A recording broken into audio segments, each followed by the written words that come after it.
Hello and welcome to ECN. We deliver, you decide. Kamala Harris and Donald Trump battle for Pennsylvania. Can Harris mobilize the Latino vote in crucial swing state? We deliver the stories that matter most. Today, we're diving into the battleground state of Pennsylvania, a key focus for both Kamala Harris and Donald Trump as they race toward the 2024 election.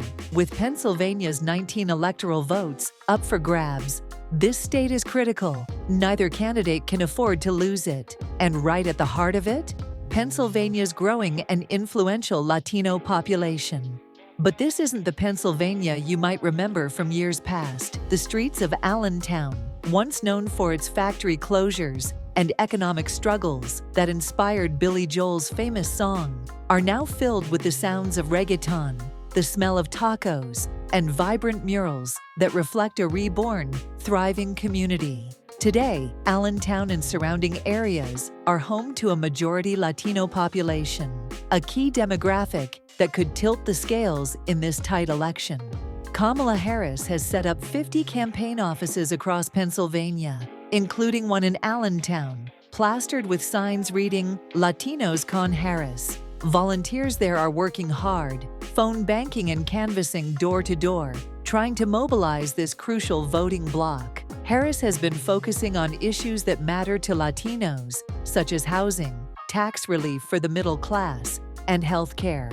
But the question remains, is it enough? Some voters, like Adrian Modesto, a 36-year-old distribution manager from Allentown, are still undecided. He was initially leaning toward Robert F. Kennedy Jr. before he dropped out of the race. And while he likes some of Harris's policies, he's not fully committed yet. She hasn't done a lot of interviews, he says. If I do vote for her, it's more about not voting for Trump. And this is where the race becomes fascinating.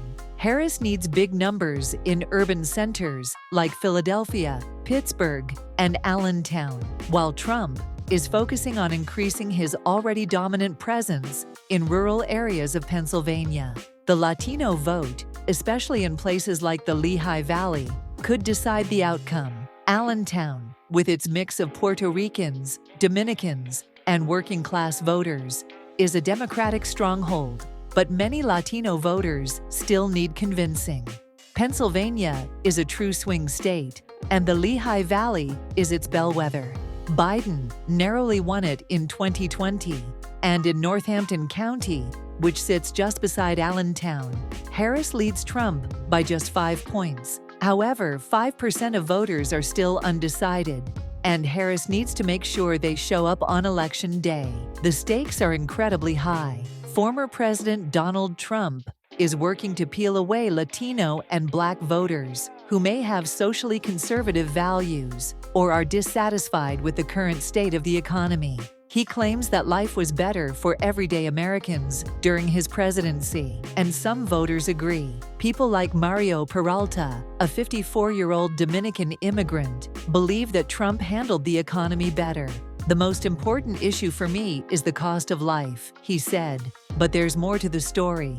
Voters like Jessica Leibenguth, a 47-year-old insurance saleswoman, are still on the fence but leaning toward Harris. She appreciates Harris's stance on women's reproductive rights, seeing her as caring, nurturing, and more for the people. Harris's recent debate performance, where she successfully put Trump on the defensive, has also helped sway undecided voters like Leibenguth. As both campaigns ramp up their efforts, it's clear that this race will be a nail-biter. Trump is relying on the loyalty of his rural base, while Harris needs to drive voter turnout in cities and swing regions like the Lehigh Valley.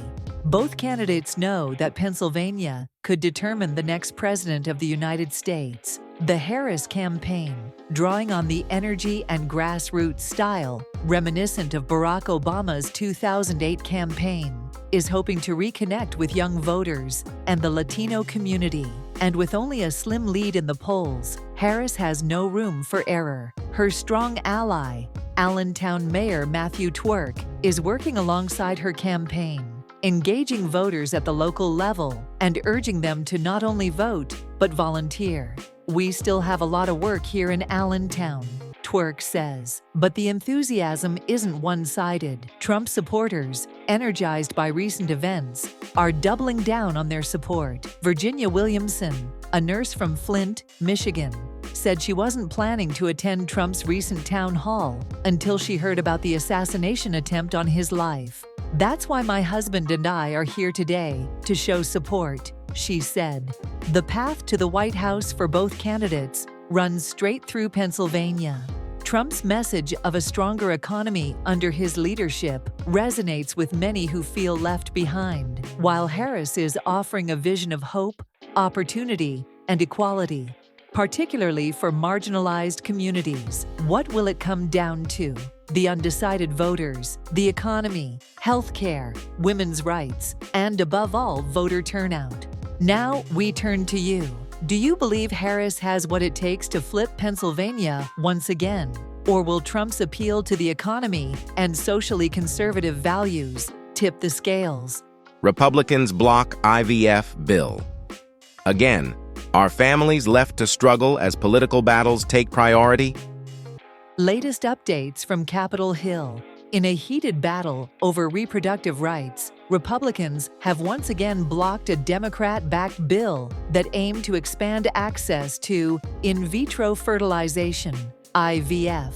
The bill, championed by Senate Majority Leader Chuck Schumer and introduced by Senator Tammy Duckworth, failed to gather the necessary 60 votes in a procedural vote, falling short at 51 to 44. At the heart of the debate is whether insurance companies should be mandated to cover IVF treatment, a critical issue for many families facing fertility challenges. Schumer, pushing for a second vote on the measure, called on Republicans to show where they stand, especially after former President Donald Trump voiced his support for expanding IVF access, promising to mandate insurance coverage for the procedure.